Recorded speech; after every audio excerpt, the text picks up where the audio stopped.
LPC कैसे बनाया जाता है। एलपीसी का फुल फॉर्म होता है लैंड पोसेशन सर्टिफिकेट। इसे बनाने का पूरा तरीका जानने के लिए इस वीडियो को अंत तक देखिए। इसमें सारी प्रोसेस को बताया गया है। तो चलिए वीडियो को शुरू करते हैं।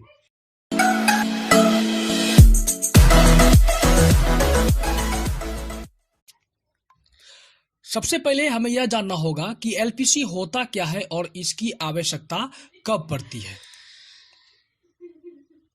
तो एलपीसी जमीन संबंधित दस्तावेज होता है जिससे मालिकाना हक का पता चलता है, किस व्यक्ति के नाम पर कितना जमीन है या पुश्तैनी जमीन में उसका कितना हिस्सा है को प्रदर्शित करता है। एलपीसी की आवश्यकता।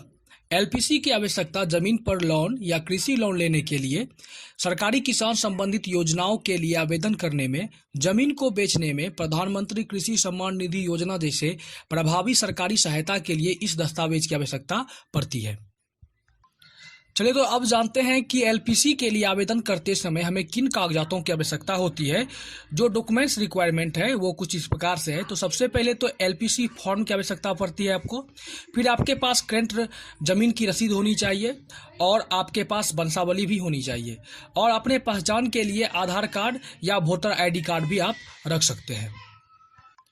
वंशावली सबमिट करने के लिए कुछ कंडीशंस इस प्रकार से हैं कि वंशावली तब लगेगा जब जमीन आपके खुद के नाम पर रजिस्टर्ड ना होकर आपके माता पिता या दादा दादी के नाम पर हो।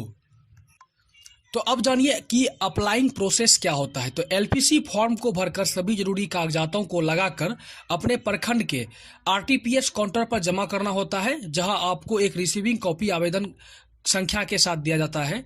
इस आवेदन संख्या से आप ऑनलाइन भी अपने एलपीसी की स्टेटस को जांच सकते हैं, और जब आ जाएगा एलपीसी आपको तो आप उसे डाउनलोड भी कर सकते हैं, या आप इस रिसीविंग के द्वारा फिर जो समय दी जाती है कि आपको इस समय सीमा के अंदर पहुंचकर अपने एलपीसी को लेना होगा आरटीपीएस काउंटर से। जब आप सारे डॉक्यूमेंट्स को सबमिट कर देते हैं तो उसके बाद की फुल प्रोसेस कुछ इस प्रकार से है। अब आपके सारे कागजात प्रखंड के तहसीलदार के पास जाएंगे, जहां यह वेरीफाई किया जाएगा कि आपके नाम पर कितना जमीन है और आप सही व्यक्ति हैं या नहीं है। या तहसीलदार से वेरीफाई हो आपका कागजात सीआई के पास जाएगा, वे इसे वेरीफाई कर सीओ को देंगे। सीओ साहब आपके कागज को पूर्ण रूप से सत्यापित कर देंगे। इस प्रक्रिया में 10 से 15 दिन लग जाते हैं। आप अपने आवेदन की रिसीविंग से ऑनलाइन और ऑफलाइन अपना एलपीसी प्राप्त कर सकते हैं। तो कुछ इस प्रकार से है एलपीसी बनाने का पूरा प्रोसेस।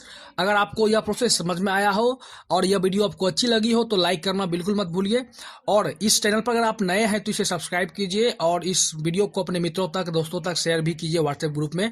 और अगर किसी भी प्रकार की क्वेरी हो, किसी भी प्रकार का क्वेश्चन हो तो आप मुझे कमेंट्स बॉक्स में कमेंट्स करके पूछ सकते हैं। आपका वीडियो देखने के लिए बहुत बहुत धन्यवाद।